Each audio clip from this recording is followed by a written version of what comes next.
imagine from around the world yachts, and he'll kill me when he hears this. But anyway, and he was the one that ultimately backed it and then we said, okay, we're going to do this.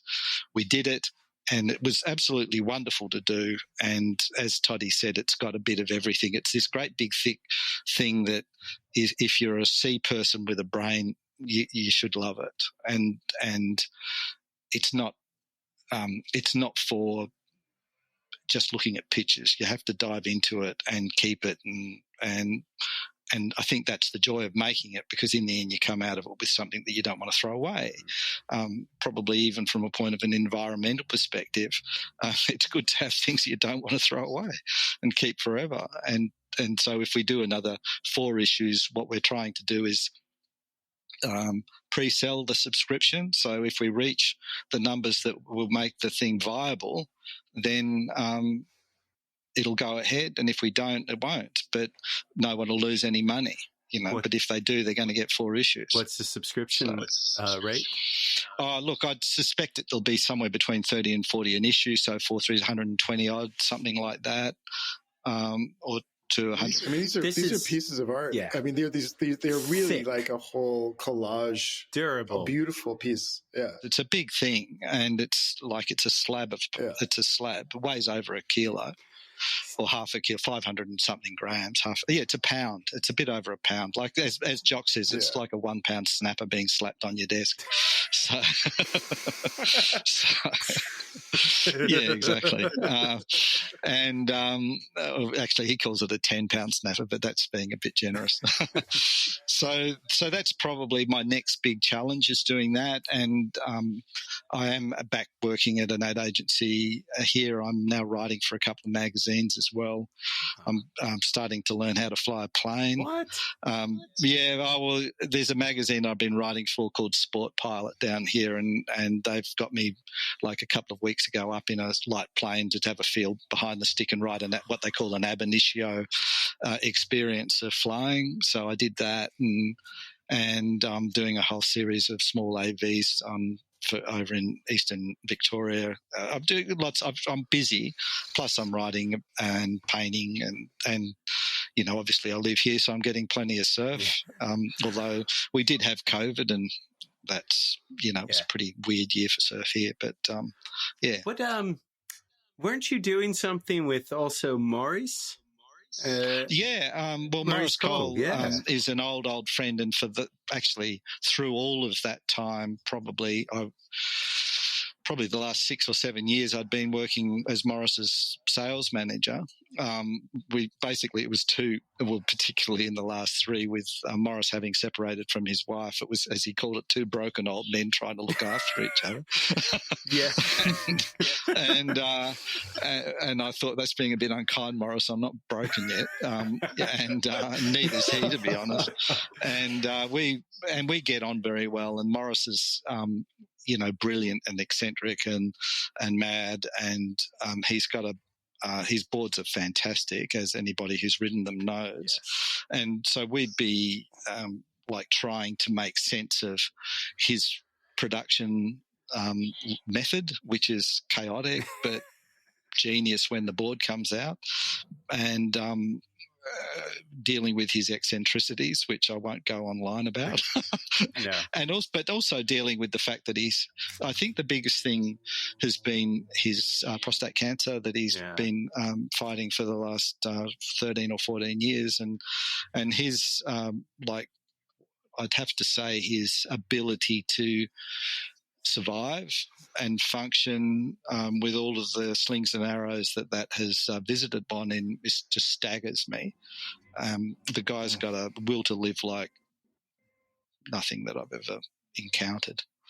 And but we parted ways. Didn't he run for? He ran for council. His son has too, and his son's created quite a presence politically in this area. And look, in the end, Maurice's passion for the coastline and for people has made him like a very powerful political voice, but it's one that has to be tempered by knowledge of Maurice and the fact that he sort of he will champion every cause, and that's a complex thing to deal with. And look, in the end, there was, because of the demands on my time with Great Ocean Quarterly and the advertising agency, we parted ways very amicably about 6 months ago, and it was the best thing that could have happened, because he's found a great new young manager, and his production methods have gone from my chaos to some sort of order, and there's things going on, and there's a great new glassing facility here in Torquay called Joy Mill, which he's sort of joined up with, and there's the actual glassing of his boards is become magic. That was always good, but it's just, like you've got those glassing companies in Cali that are craftsman level ones. That's kind of what's going on with him now. So it's really, this area there's a lot of good things going on in the surfing world, and it's a wonderful place to live, being, having bells for minutes from where I'm sitting, and you get these little sort of windows. Like last night, suddenly the swell came up. It was on shore, but it was like 6 foot with bigger sets, and our 6 foot's pretty big. It's Real it's big foot faces. Well, it's 3-4 times overhead is what it takes to call it 6 foot from these guys, and it was sort of on shore, and I took out a 6 foot fish, and still managed to get got a couple on the head. But just being able to have those small adventures, just so close, is fantastic.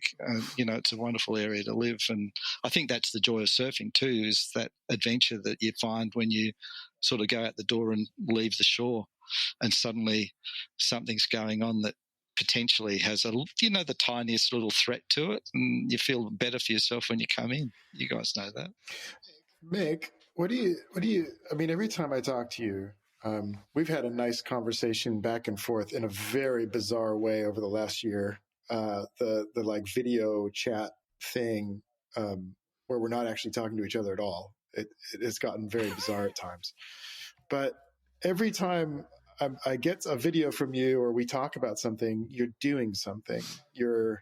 And I look at your Instagram and you paint with your son. You paint with you paint with Tommy, and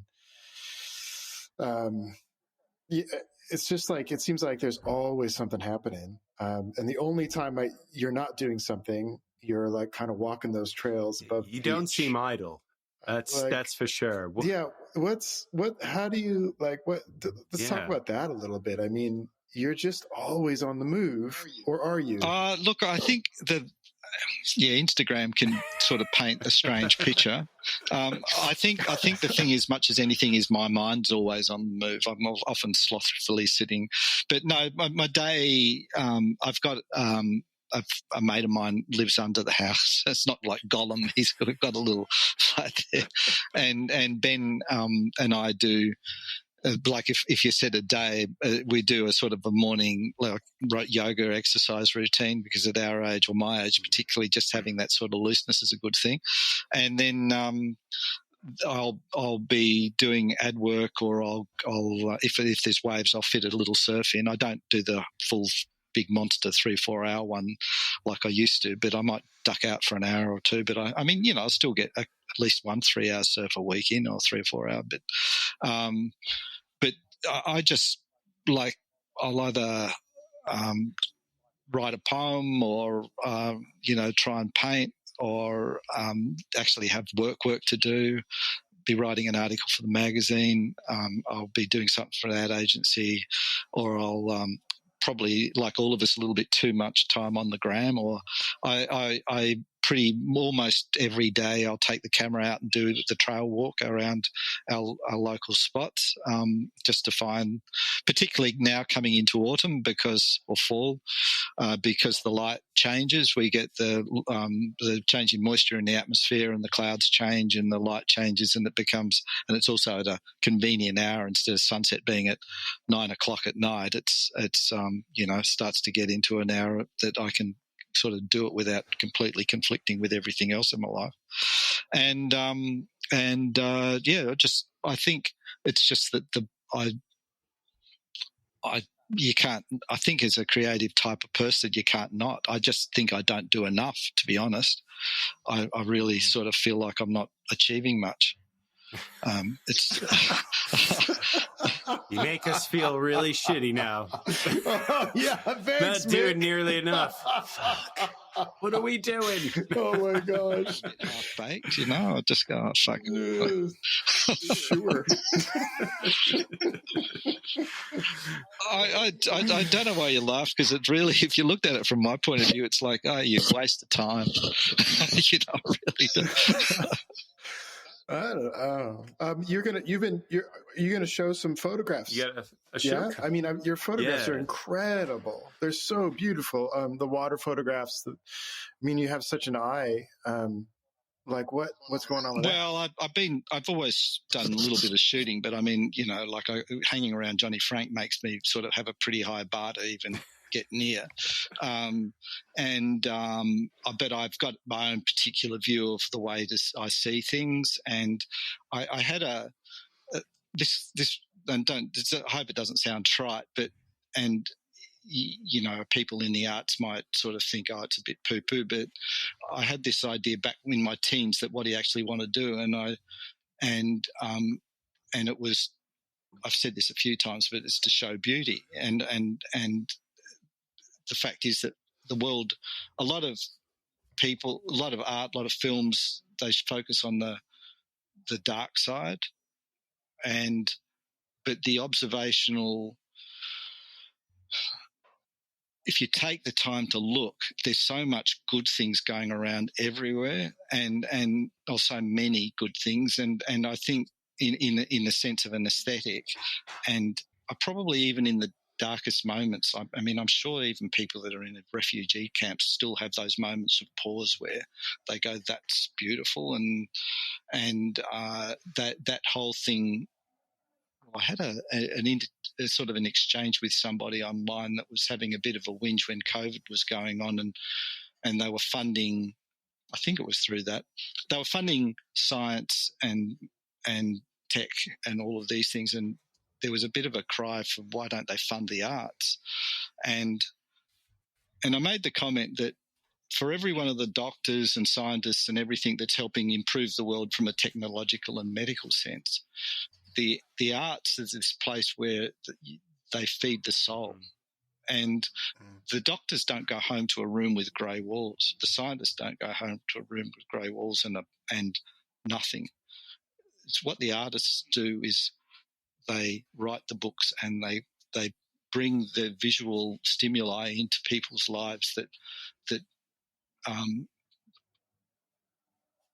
inspire and provide mental rest to, and those things that go, those are moments. And the musicians, I mean, you know, I mean, it's silent. You don't exist in silence. That's what art's for. It's the other part of, it's the greatest part of living in a way is bone flutes were invented in Stone Age time because there was this thing that people needed to. You know, I would go further than that even. I mean, I've been thinking a lot about this last year with all the fake news and the Trumpy stuff and all the, you know, this kind of death of language idea, that language is starting to lose its meaning a bit. It's made me think a lot about art and science, both being kind of like these are the twin kind of motivators for language, in that they're pushing out past what our language can do. And language then has to catch up. So arts in all of its functions, you know, science in its curiosity. If you think of kind of like the Big Bang theory of things moving outward all the time, you know, art is one of the leading edges out there. And our language is just always trying to catch up to what the things that art is actually observing and putting into a different communication. I think it's not just inspiration. It's actual functional, it's a recursive function to how we actually, you know, interact with each other. Well, I think too that creativity is, you know, it's that inventiveness of the mind in its various expressions. So, like people say to me, "Oh, engineers aren't creative; they're just engineers." Well, actually, they're incredibly creative. And I try to say to people who say, "Oh, I'm not creative." Yes, you are. You have creative ideas creative thoughts all the time, and scientists, like when you get through